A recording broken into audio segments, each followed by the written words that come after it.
From Los Angeles, it is an honor for me to have been invited to moderate this wonderful panel, because in this panel, there's a lot of experience, a lot of expertise, a lot of knowledge, and mainly these are wonderful colleagues and friends. So we're gonna learn what is going on at the border, and particularly in San Diego-Tijuana border. So the name of this panel is The Vision of Tijuana and San Diego, the Tale of Two Cities. So to start with this conversation, I'm gonna ask Alan why a New Yorker came to be acquainted with the border. What happened there, Alan?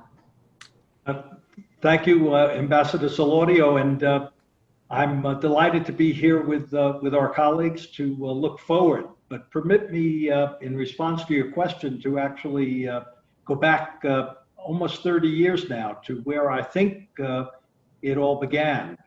This panel grows out of the book El Tercer País, San Diego, Tijuana, Two Countries, Two Cities, One Community. It's a book effort that was sponsored by the people in Tijuana and San Diego that actually made it happen, that created this binational community. But as all of us know, back in the 1990s, when it began, it was not so much a binational community as, in Alan Riding's terms, distant neighbors. As happens in any period of history, it's a combination of events, forces at work in an era, and then the people who are called upon to play roles in it. So I actually ended up a little bit by accident involved in the unfolding of the story of Tijuana, San Diego. In 1993, I became the United States Attorney for the Southern District of California, el fiscal federal in el sur de California, entre Tijuana y San Diego. And as part of that, I was suddenly introduced to border affairs, which, as you noted, as a New Yorker who had spent 20 years in Los Angeles, I was not terribly familiar with border events. But 1993 and 1994, when I came to San Diego, Tijuana, were actually remarkably important years for the bilateral relationship. And by that, I mean the Tratado de Libre Comercio, the NAFTA agreement that actually completely changed the economic underpinnings of the US-Mexico bilateral relationship. And as a result of this, negotiated by President Salinas and President H.W. Bush, and then implemented by Bill Clinton, we found ourselves moving from a relationship that was distant neighbors, in which we traded at the rate of merely $80 billion a year, to today, when the trade between the United States and Mexico is $1 million a minute, or almost $700 billion, and growing all the time. So the issue of the border became paramount for the first time in two respects. One was, how are we going to secure the border? Because as today, but particularly back in the 1990s, as a result of TLC, we saw a huge upsurge in Mexican migration from the center and south of Mexico toward the southwest border. But it was also a question of, how are we going to make the infrastructure work? How are we going to make these 45, then it was probably 42 ports of entry, caritas, para ida y vuelta entre Mexico and los Estados Unidos? How are we going to make these work efficiently to handle what was anticipated to be a tremendously increased trade? So those were the forces at work, and the personalities at work tended to be, it turned out to be a terrific set of good fortune to have the stars align, so that Janet Reno was the Attorney General, and she connected with Angel Gurria, who was the Foreign Minister and the Secretary of Treasury before or after that, and his deputy, Juan Rebolledo, who I think is the one who had the good sense to recognize that Luis Herrera-Lasso should be brought to San Diego as the Consul General. So here you have the personalities, starting, of course, with President Cedillo de Mexicali from Baja California, and President Clinton, who were implementing this new relationship in a completely tumultuous time. We recall the peso crisis, we recall the assassination in Tijuana of Donaldo Colosio. It was quite a time, and here we have Luis Herrera-Lasso, a skilled diplomat, but also an academic from un chilango, que no conoce la frontera muy bien. The two of us started out without a whole lot of knowledge, but with a whole lot of goodwill that came from Janet Reno and Ángel Gurría, Rebolledo, and from our presidents. So we began, that's how it happened. Marcela, Embajadora. Thank you so much, Alan. And I want to pick on that because really I agree with you that Luis Herrera-Lasso was a fantastic consul general in San Diego. I remember that when I was at the Center of U.S.-Mexico Studies in the University of San Diego, California, he was so generous with all the students, and he did a wonderful, wonderful performance there.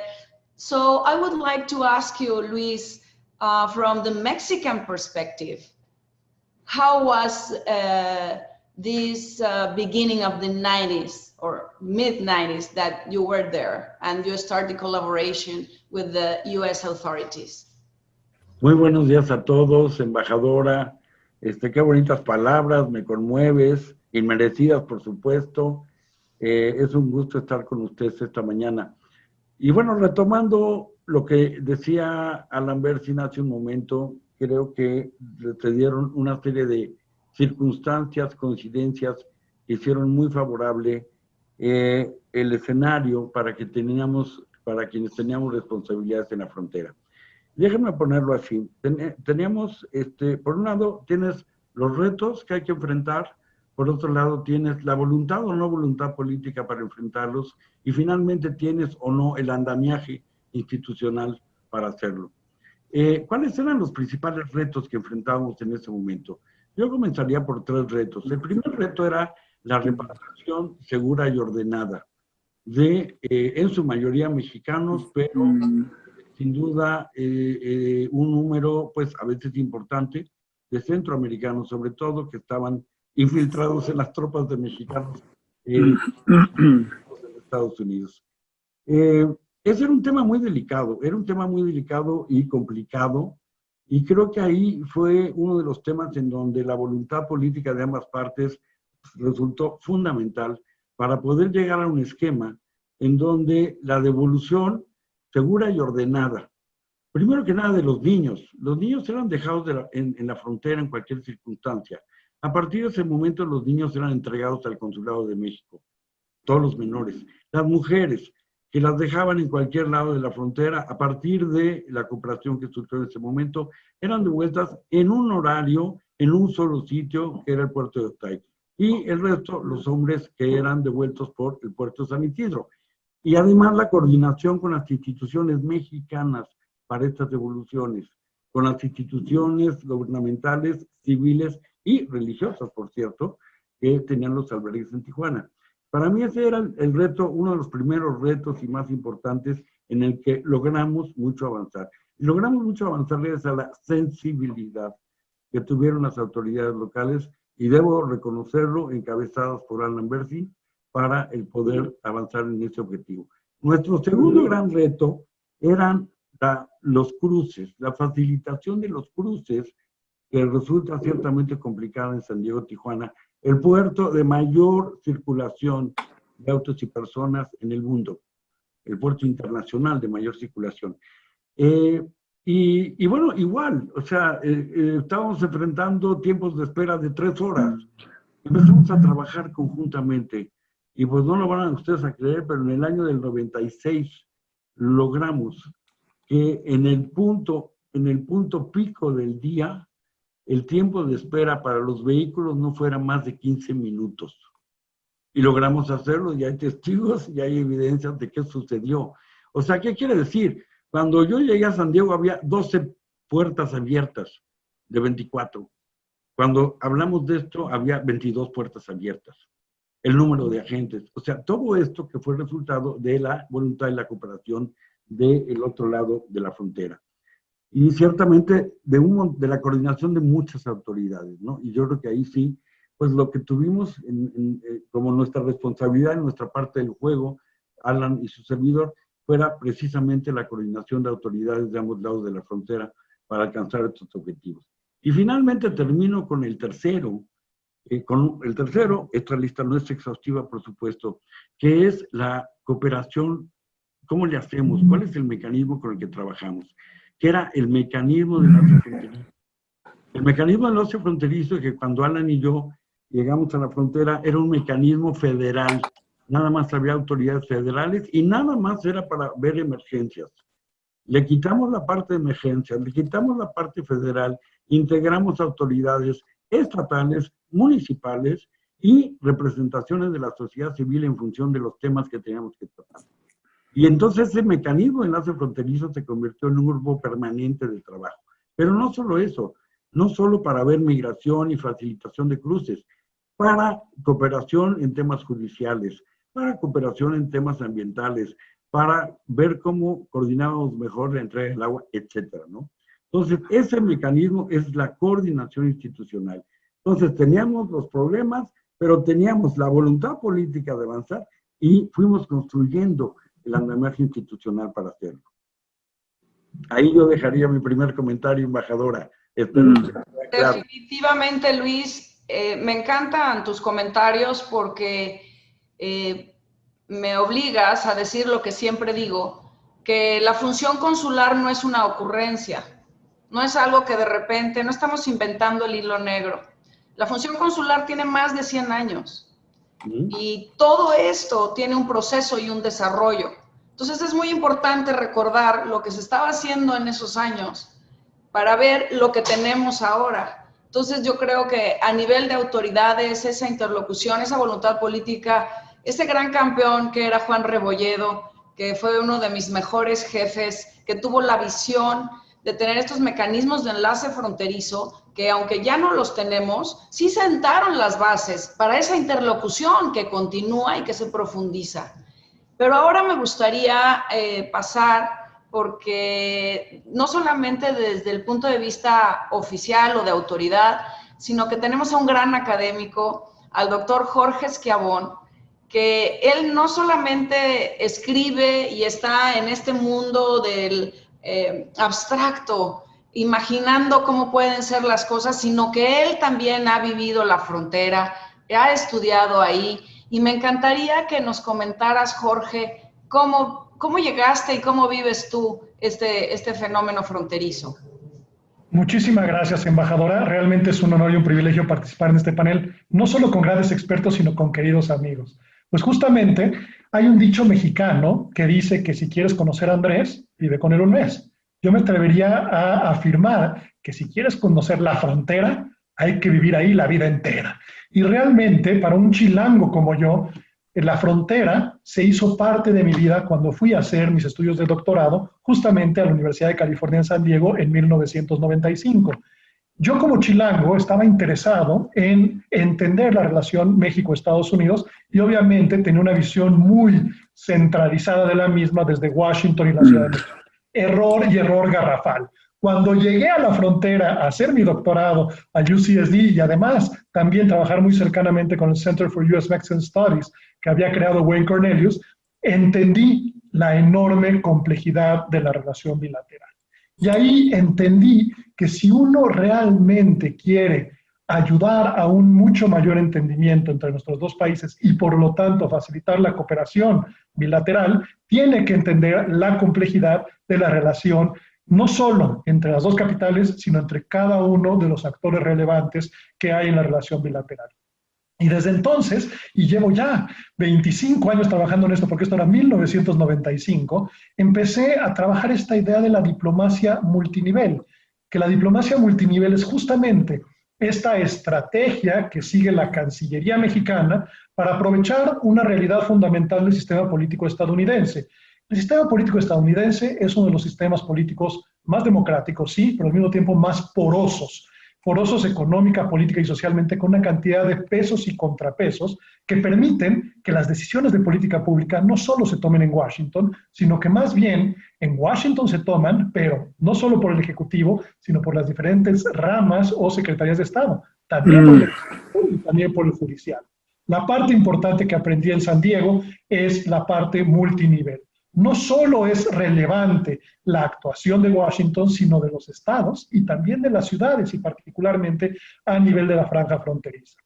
Y ahí me di cuenta que lo que sucede en la frontera afecta más a la relación entre Washington y la Ciudad de México, a que lo que sucede en esta relación entre Ciudad de México y Washington afecta a la frontera. Y de ahí la necesidad de entender cabalmente que no solo son los actores políticos, sino fundamentalmente los actores sociales dentro de la relación bilateral, los que hay que entender. Y ahí esa diplomacia multinivel que se hace justamente a través de la red consular más grande que tiene un país en otro país, que es la red consular mexicana en los Estados Unidos, 50 consulados solamente en los Estados Unidos, que se da esta generación de alianzas estratégicas, sí con autoridades a nivel estatal y a nivel local, pero fundamentalmente con actores sociales, empresarios, universidades, organizaciones de la sociedad civil, organizaciones religiosas, en una diplomacia pública ultra activa. Y justamente, since all politics are local politics in the US, toda la política es política local en los Estados Unidos, es que México ha sabido mantener el balance en su relación bilateral y un poco palear la enorme asimetría de poder entre los dos países, justamente a través de esta estrategia de diplomacia multinivel. Ahora, ¿qué tan importante es desde el punto de vista de México y de la Cancillería mexicana?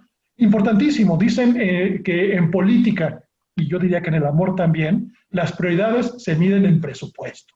A lo que le inviertes es lo que realmente importa. Y cuando vemos el presupuesto y el personal de la Cancillería mexicana, vemos que aproximadamente el 50% del presupuesto, el 50% del personal, está dedicado a América del Norte. Obviamente, en la embajada y la red de 50 consulados en los Estados Unidos y 5 más en Canadá. Pero lo que la gente no sabe, y pocos tienen esta información tan desmenuzada, es que de ese 50%, aproximadamente el 50% del personal y el 50% del presupuesto está dedicado a la frontera, a los 4 estados fronterizos de los Estados Unidos, California, Arizona, Nuevo México y Texas, donde, por ejemplo, solamente en el caso de Texas tenemos 11 consulados, en el caso de California tenemos 10 consulados, y eso habla de la enorme inversión que hace el Estado mexicano para trabajar no solo con los Estados Unidos de manera prioritaria, sino fundamentalmente con la frontera. ¿Por qué? Porque ahí están nuestros connacionales, ahí están las principales relaciones económicas, comerciales, financieras y sociales también. Por lo tanto, para entender la frontera hay que vivirla y hay que entender lo relevante que es en la relación bilateral México-Estados Unidos, pero también en la política exterior de México en general. Muchísimas gracias. Jorge, me gustó mucho antes de pasar a Daniel, cuando dices que esta diplomacia multinivel y cómo opera en la frontera y cómo a veces la frontera o lo que sucede ahí es lo que determina las prioridades en Washington y en la Ciudad de México. ¿Nos podrías dar un ejemplo de eso? Te podría dar muchísimos ejemplos. Yo creo que el ejemplo más importante es el tema migratorio. A final de cuentas, como todos sabemos, ha habido un incremento sustantivo en el endurecimiento de la política migratoria de los Estados Unidos prácticamente desde hace 15 años fundamentalmente. Y por lo tanto, México se ha abocado a garantizar el respeto a los derechos humanos de nuestros migrantes y también a que haya un debido proceso en la atención de los procesos de detención y de deportación de nuestros connacionales. Bueno, justamente el mejor ejemplo en términos de esta relación bilateral, de la complejidad de la relación y de las fricciones que se pueden dar, pero también de las prioridades de política pública, están en los dos lados. Y muy rápidamente, pues el tema comercial. A final de cuentas, el 90% del intercambio comercial entre México y Estados Unidos pasa a través de la frontera. Solamente menos de 10% es marítimo. ¿Qué significa eso? Que realmente el corazón económico de la relación bilateral entre los dos países está en la frontera. Si la frontera no funciona en términos de permitir un flujo álgido, rápido y sin problemas de todo importaciones y exportaciones, obviamente afecta a los dos países en general. La frontera es el corazón de la relación bilateral México-Estados Unidos. Gracias, Jorge. Ahora, doctor Daniel Millán, bueno, pues tú eres el único que no ha vivido de nosotros 5 en la frontera, Tijuana-San Diego, y ahí yo creo que hay un poco de ventaja por parte nuestra, pero lo más importante es que tú sí estás en los headquarters de la Secretaría de Relaciones Exteriores y tú estás en el corazón, en donde se están diseñando las políticas de la relación bilateral entre México y Estados Unidos, las políticas hacia la frontera. Yo también, estuve en Cancillería y me acuerdo detrás de un escritorio diseñando todas estas políticas, y cuando llegas a la frontera, pues te das cuenta que hay que hacer muchos ajustes. Pero a mí me encantaría que desde tu posición, porque ahora sí que tú eres el que sabe qué está pasando en la Cancillería y cuáles son los objetivos de esta administración hacia la frontera, pues me gustaría que nos compartieras esa visión. Gracias, embajadora Marcela. Estamos en Cancillería desde hace muchos años, tú lo sabes muy bien, muy enfocados en el tema de promover, por un lado, la protección de nuestros paisanos en toda la zona fronteriza con Estados Unidos, y por otro lado, contribuir a través de la relación económica tan especial al desarrollo económico de nuestra zona fronteriza. Es muy interesante la noción que aquí se manejó del tercer país. Lo hemos dicho varias veces, los 4 estados de la Unión Americana y los 6 estados del lado mexicano que conforman la zona fronteriza, pues podrían representar la 4ª potencia económica del mundo. Hay 15 millones de habitantes de los 2 lados de la frontera. Yo creo que desde hace muchos años, no desde esta administración, sino desde hace varios sexenios, pues ha habido un énfasis de nuestra Cancillería de brindar protección. Y yo creo que esta visión desde la Ciudad de México se ha visto reforzada con la llegada del presidente López Obrador. Si ustedes recordarán, cuando llega el presidente, él fue el que decreta que haya una reducción de impuestos en la zona fronteriza, lo cual no es casual. Él ha mandado la instrucción a través de la Secretaría de Desarrollo Territorial a invertir en infraestructura, en ciudades como Ciudad Juárez, como Nogales, como muchas otras, para mejorar las situaciones de vida de la frontera. Hay esta idea y esta noción en los habitantes del lado mexicano, pues que muchas veces llevan la carga de contener la migración sin recibir todos los beneficios, y es una prioridad que se le ha dado. Y por otro lado, lo que es ya, digamos, la protección y el lado americano, el énfasis, ya lo dijo Jorge Schiavon, uno tiene que ver con el presupuesto que se envía. Otra cosa que yo subrayaría es la calidad de los representantes que está enviando México. México está enviando a algunos de sus mejores embajadores a la zona fronteriza, a Los Ángeles, a San Diego, a El Paso, y yo creo que ahí se ve el compromiso. La visión es lo que dice Jorge. Por un lado, pues se negocia directamente entre Cancillería y el Departamento de Estado, o entre México y Washington, los temas de migración, los temas de la frontera, pero al final del día creo que hay un margen importante de maniobra que se les da a los cónsules como tú para que promuevan y vivan esta realidad. Y esta realidad son comunidades interconectadas, interdependientes, muy cercanas en lo económico, en lo cultural, en lo gastronómico. Entonces yo creo que la estrategia ha sido inteligente desde hace varios años. Uno, pues no estorbar el buen trabajo que se hace. Y dos, también creo que ya se mencionaba por ahí, utilizar estas relaciones con actores locales, con alcaldes, con gobiernos estatales, como una palanca un poco para nivelar esta desigualdad que existe pues, entre los dos países y los dos gobiernos. Entonces, en resumen, yo diría que es una estrategia de mucho respeto, de entender, de tratar de entender la dinámica de lo que está ocurriendo en la frontera y básicamente eso. Muchas gracias, Daniel. Y la verdad es que sí has dicho algo muy importante, que es el margen de maniobra que nos han dado a los representantes de México en el exterior.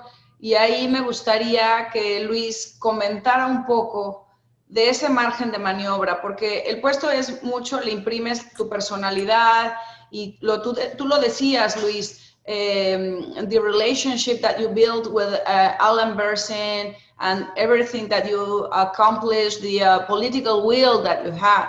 But I think that we have been evolved in those terms of ability to be more outspoken and be more free to have these agreements with the other parts. I don't know if you agree with me, Luis. Sí, Marcela, con mucho gusto, embajadora. Me recordaste alguna vez que me decía el oficial mayor, me dice, mira, el único límite que tienen los cónsules para actuar es el tope presupuestal. Sí, de alguna manera, el cónsul general o el embajador tiene la posibilidad de imprimirle a la jurisdicción en donde está escrito un estilo o un ritmo o características que permitan avanzar, claro, en los propósitos y objetivos que, como bien decía Daniel, son los que se fijan desde la Cancillería y desde la Ciudad de México. Sin embargo, yo creo que precisamente uno de esos márgenes, fíjense, a mí me pasó cuando llegué a San Diego, viniendo de un régimen político vertical y monolítico, desde el gobierno federal, que no ha cambiado, por cierto, en donde uno pensaría que, bueno, lo que dicen desde Washington y Ciudad de México, pues es lo que se hace en la frontera. Y de repente empecé a descubrir que eso no era así. O sea, que no era así. Y que incluso las autoridades locales de los Estados Unidos, pues empezamos a generar una relación, y a mí me sorprendía mucho cómo veía yo como un desfase ahí entre lo que pasaba en Washington y lo que pasaba en San Diego con las propias autoridades federales. Ese desfase tenía que ver con esa aproximación y ese conocimiento del que hablaba Jorge, ¿sí? Y eso es lo que sí te da estar en el sitio. O sea, esto es algo que tú no puedes ver desde Tlatelolco, ¿sí? Porque eso solo lo vas a captar estando en el sitio y en interacción con los actores. Yo recuerdo una de las decisiones pues más importantes que tomamos con Alan Bersin en San Diego, después de un evento muy crítico, tuvimos un evento muy crítico de seguridad. Y se los voy a contar muy rápidamente porque creo que es muy simbólico de lo que era esto y lo que puede ser la frontera. Hubo un evento de que balacearon a un agente de la patrulla fronteriza desde la frontera de México, o sea, desde la línea fronteriza, pero desde la frontera de México, por ahí por el Cañón Zapata, por esa zona. Y entonces, de inmediato yo recibí la llamada, no recuerdo, a las 3 de la mañana, recibí la llamada de Alan Bersin diciéndome, oye, tenemos un problema. Nos juntamos a analizar qué es lo que estaba sucediendo, o sea, qué es lo que había sucedido. Y recuerdo que uno de los acuerdos que tomamos fue que íbamos a dar información exclusivamente en comunicados conjuntos, que no iba a haber una versión mexicana y una versión de Estados Unidos. O sea, logramos una cosa que nunca antes se había logrado. Y entonces, desde ahí nos fuimos a armar un esquema de seguridad, de cooperación de seguridad en la frontera, que era ya mucho más, digamos, institucionalizar una serie de reglas y mecanismos para poder enfrentar situaciones en la frontera que tuvieran que ver con la seguridad. Y fue muy interesante porque entonces nos lanzamos a algo que propusimos en Washington y Ciudad de México. Yo se lo mandé a Juan Rebolledo, él es su secretario. Y Juan Rebolledo me dijo, oye, esto va más allá de lo que yo puedo decidir, necesito consultarle al secretario, a la sazón, José Ángel Gurría, nuestro ahora secretario general de la OECD. Y me sorprendió muchísimo porque me llama a las 2 horas, porque todo tenía que decirse rápido. Y entonces me dice, oye, el mensaje del secretario, la instrucción del secretario es que decidas tú, porque eres el único que tiene la sensibilidad realmente de lo que está pasando y de las consecuencias que puede tener esto, ¿sí? O sea, entonces, ese margen de maniobra del que tú hablas, Marcela, yo creo que cuando es bien entendido desde los funcionarios de las oficinas centrales, pues es esto, ¿sí? O sea, no es que tú, manga ancha, tú haz lo que quieras, no. Es que tenemos que actuar como país y como Cancillería de acuerdo con las circunstancias, de acuerdo con lo local, que es a lo que yo pensaría dedicar mi siguiente comentario, si tú me permites. Claro, tienes toda la razón, Luis, y yo lo he vivido, y es muy importante tener esa responsabilidad y profesionalismo para responder a pues al encargo que nos han dado, ¿no? Y, well, I'm gonna ask Alan, and sorry, Alan, I know this is a very sensitive issue, very complex, but I think that we have to address it. And I remember that in the 90s, under the Clinton administration, the wall was starting to be built. So, gatekeeper, remember, Operation Gatekeeper.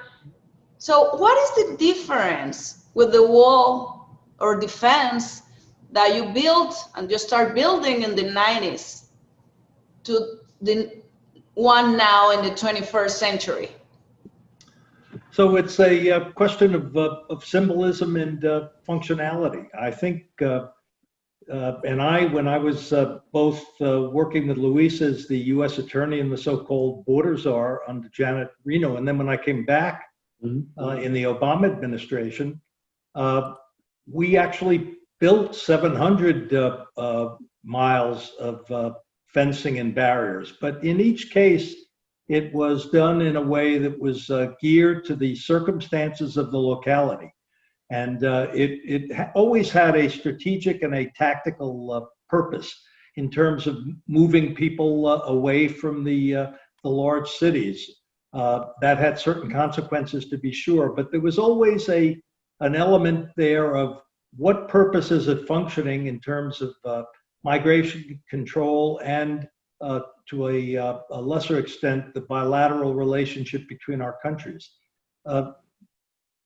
This is completely different with regard to the wall that the president introduced 4 years ago. And frankly, I think those of us who know what existed and what exists recognize that very little of this new wall from de Matamoros hasta San Diego, del Golfo hasta el Pacífico, very little of that is new and has been built. The money that has been spent has been to reinforce existing walls, but that's part and parcel of the politics of today. The wall is a symbol. It's a symbol of divisiveness. It's a symbol of separation, and it's frankly more a political message than it is a strategic or a tactical means of managing the border.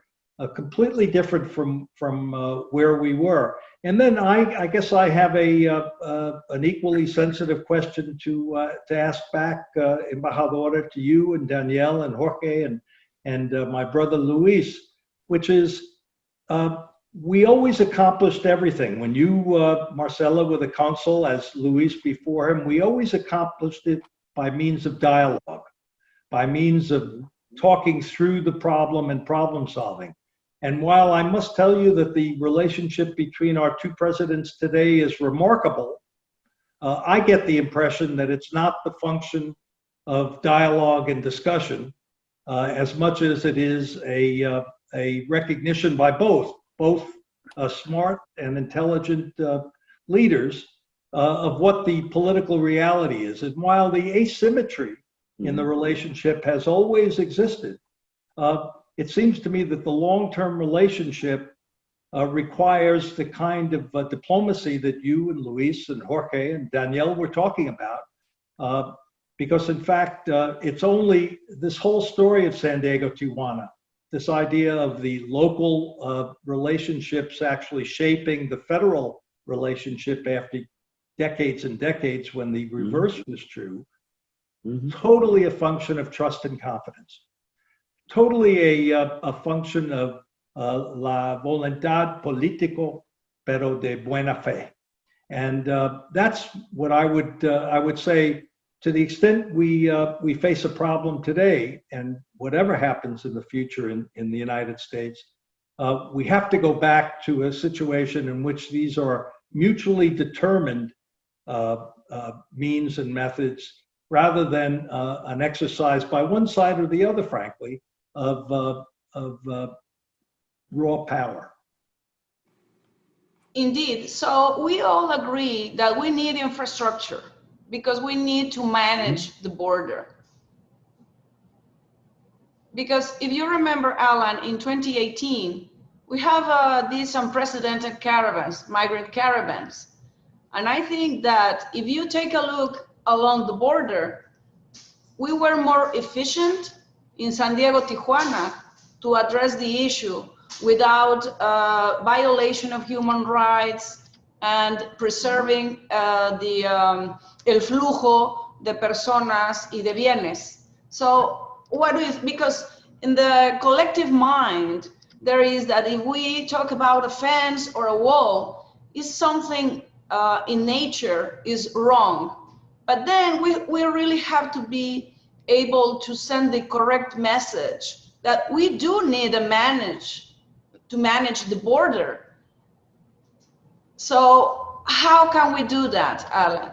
Well, precisely as I think Danielle was indicating, by having officials from the federal government in Mexico and by extension from the Department of State in San Diego, representing the United States in Tijuana, that recognize that they cannot do this without the local community. Because in each case, the relationships that built the La Comunidad Única Binacional entre Tijuana y San Diego was something that was built by local people on both sides of the border with the help and the support of federal officials. But ultimately, it's a function, as Jorge said, of local politics, local relationships. And I think that's how this was done and why the border functions in San Diego, why so many of the innovations that now characterize the US-Mexico border in terms of the movement of people and the movement of cargo were actually invented in Tijuana, San Diego. Think about the implications of Sentry. Think about the implications of having global entry open to Mexican citizens. Think about the unbelievable development of the CBX, which for me is the La Cruce del Porvenir, Las Caritas del Porvenir, where we actually make this work efficiently and effectively, but with mutual respect. And infrastructure must follow, form must follow substance in this case. And the substance comes from the relationships that we've been talking about. Thank you, Alan. Y aquí quiero pedirle un consejo al académico, al doctor Schiavon, porque si bien nosotros entendemos la importancia de la frontera, no está realmente, esta importancia no ha permeado a la población ni de un lado ni del otro, de ambos países. Y para mí, les voy a confesar, fue muy difícil cuando realmente, como decimos, para entender la frontera hay que vivirla. Y empecé yo a autodenominarme como una cross-border cónsul. Y me decían mis colegas, eso de cónsul transfronterizo, cross-border cónsul, eso no existe, Marcela. Tu circunscripción es San Diego. Bueno, es que no estás entendiendo lo que es ser transfronterizo, la importancia de responder a una comunidad profundamente binacional. Y de ahí acuñé y empecé a ejercer una diplomacia consular transfronteriza, que fue el abogar por la región de la Calibaja. Pero entonces, dame un consejo, Jorge. ¿Cómo puedo abogar eficientemente por una región profundamente binacional porque hay autoridades, nuestra autoridad en Cancillería, como ya nos lo dijo el doctor Millán, lo entienden, pero ¿qué pasa con los demás?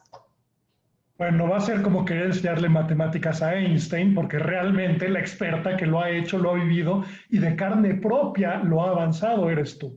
Pero así como han hablado ustedes de infraestructura física en la frontera, justamente mi recomendación es infraestructura institucional para la administración de la frontera. ¿Y a qué me refiero en ese sentido?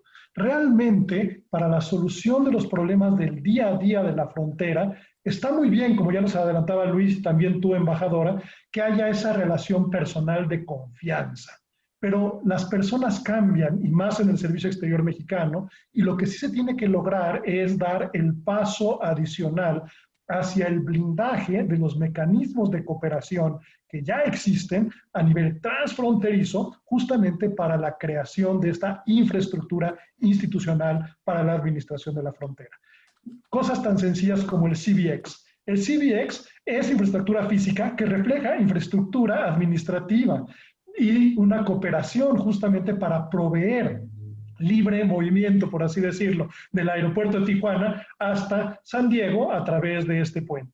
Bueno, eso es una institucionalización de una cooperación física, pero también la cooperación en términos de creación de instituciones para manejar temas de seguridad, para hacer retornos con mejores condiciones de nuestros connacionales, para manejar la parte de agua a nivel binacional. En pocas palabras, lo que hay que hacer, embajadora, tú lo sabes muy bien, es blindar. La única manera de blindar y pasar de las personas a las instituciones es justamente a través de la creación de infraestructura institucional para el manejo de la relación bilateral. Y eso lo he entendido perfectamente bien Tijuana, San Diego, lo he entendido muy bien Mexicali con Caléxico, lo he entendido muy bien Laredo con Nuevo Laredo, lo vemos en prácticamente todas estas ciudades hermanas en ambos lados de la frontera, a lo largo de toda la frontera.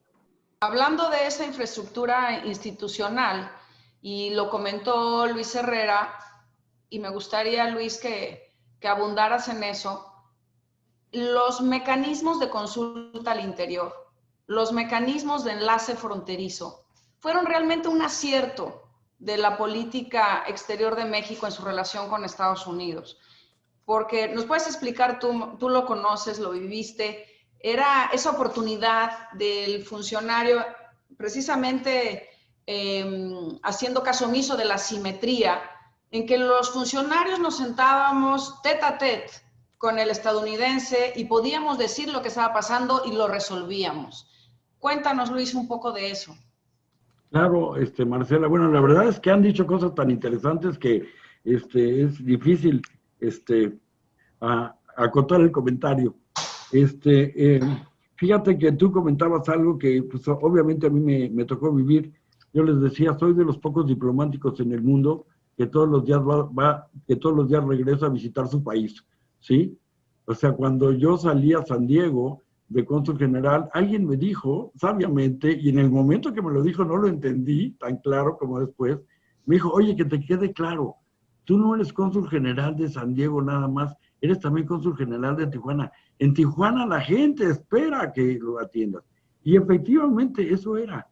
O sea, así es. O sea, si eres cross-border, o transborder, o border citizen, o border consul, whatever you wanna name it. Pero efectivamente, sí lo eres. Y si no lo eres, entonces no entendiste nada, ¿sí? De lo que tienes que hacer ahí. Porque todo es interacción. Decía José Ángel Gurría cuando fue a San Diego, en aquella memorable visita, Alan, que tú recordarás que estuvo Janet Ruino, y que fue uno de los momentos mejores de la relación de aquel entonces, y decía, la frontera San Diego-Tijuana es el microcosmos de la relación bilateral México-Estados Unidos. Todo lo bueno y lo malo que pasa en la relación pasa por San Diego y Tijuana, ¿sí?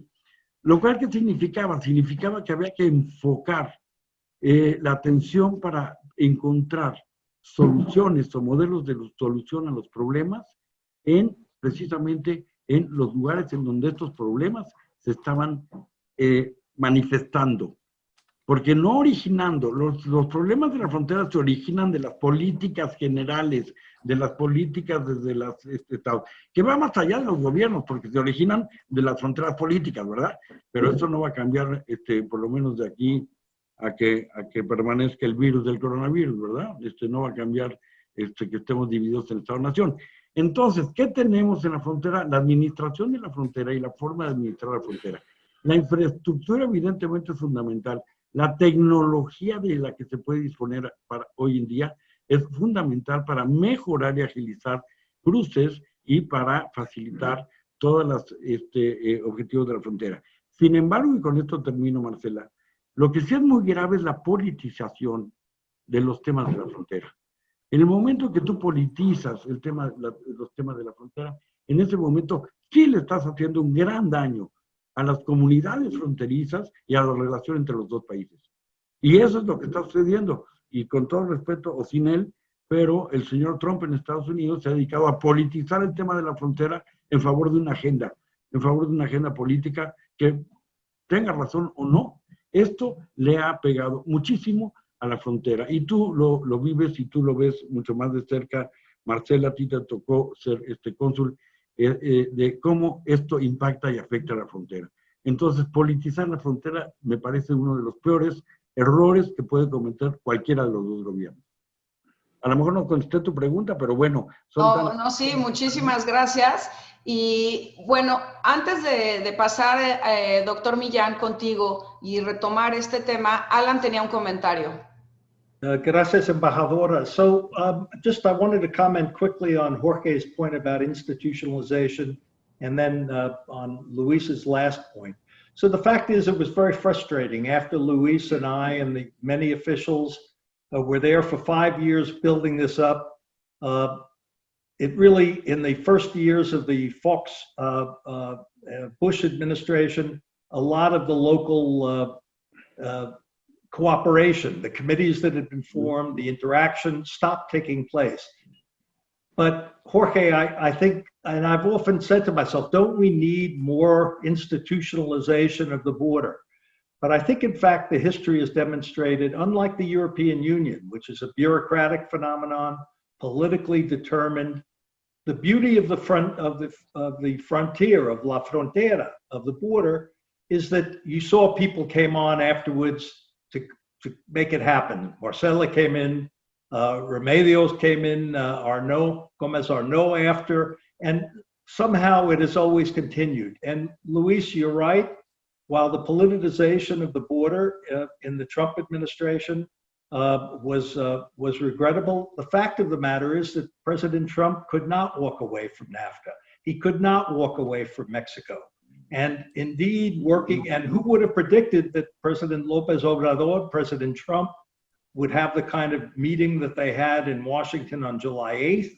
And who would have predicted that, in fact, with the TMEC, with the USMCA, as the successor treaty to TLSA and NAFTA, we actually have a better, stronger agreement. So my point, I guess, both to the institutionalization issue and to the politicization issue, is there's now a reality en la frontera. Todos somos fronterizos. And whoever tries to move away from this bond that exists between our people, both at the border, exemplified in Tijuana, San Diego, but also now, by and large, between the Mexican people in the United States and the American people, you cannot walk away from it. So yo tengo confianza en el futuro porque no importa la política. Importa, pero lo que quiere decir más es el sentimiento del pueblo, de los pueblos.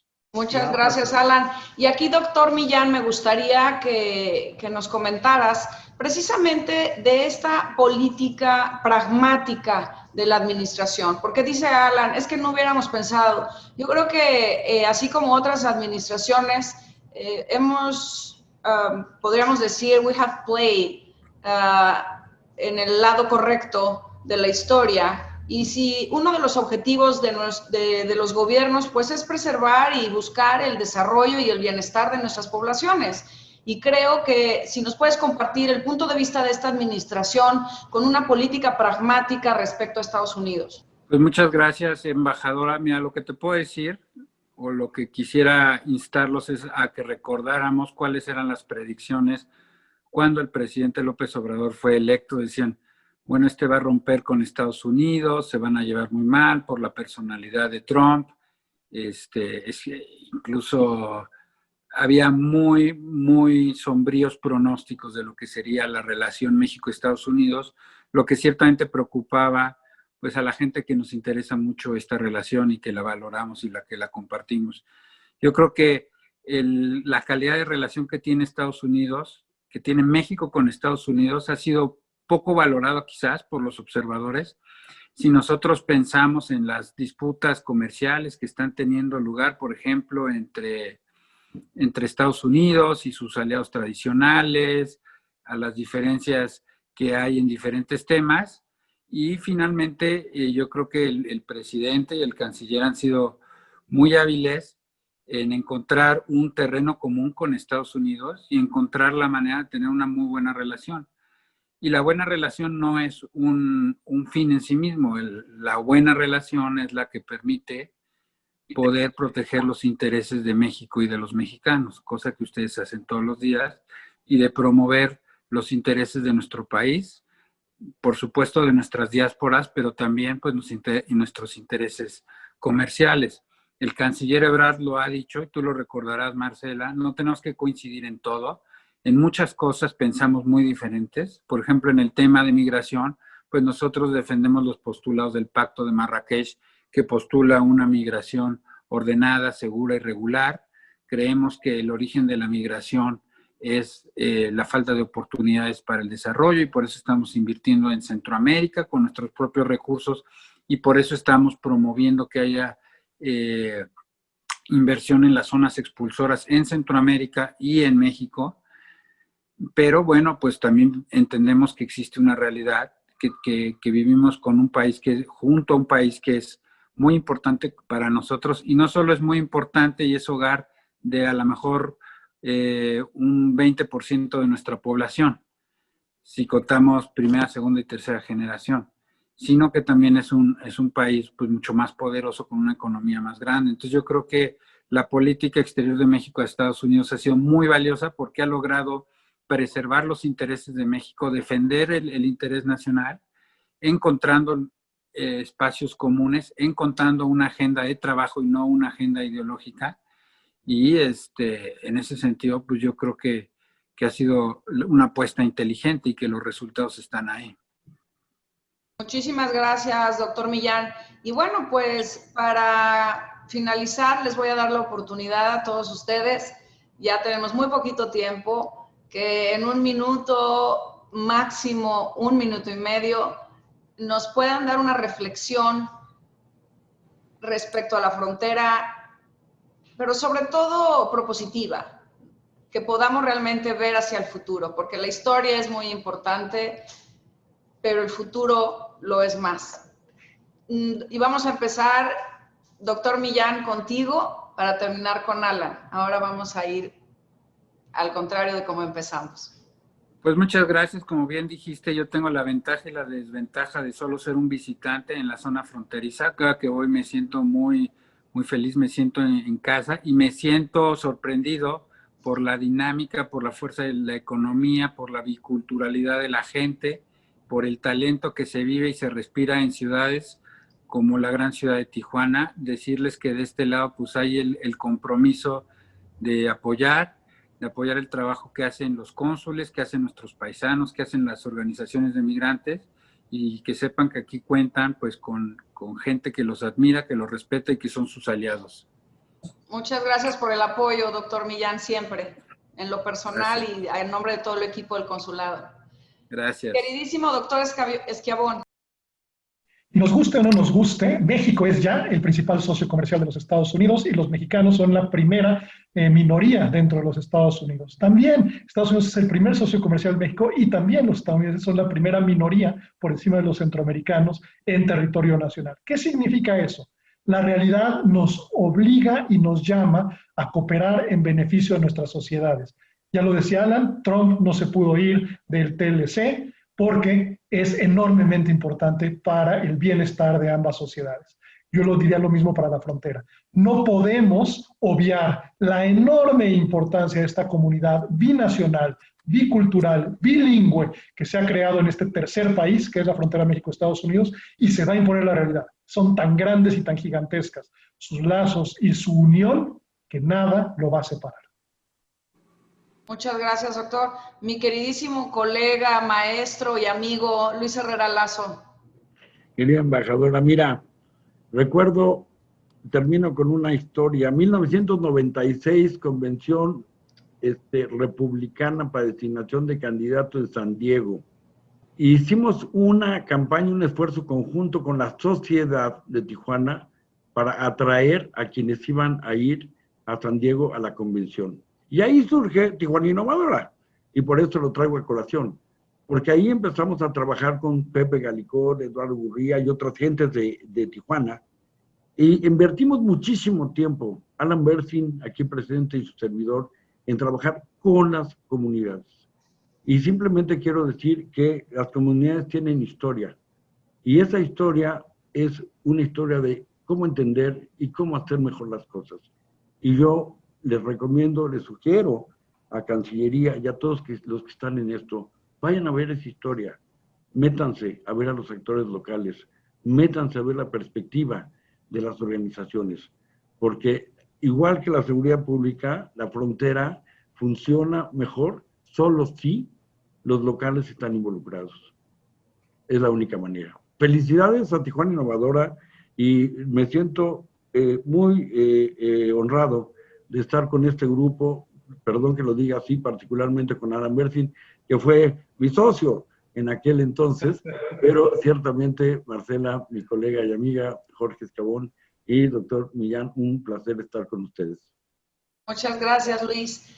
My dear Alan, your turn to wrap up your final comments. De acuerdo. Gracias a todos, a la Tijuana Innovadora, a la embajadora y mis colegas. Mira, San Diego, Tijuana nos ha enseñado que los flujos son más importantes que la línea.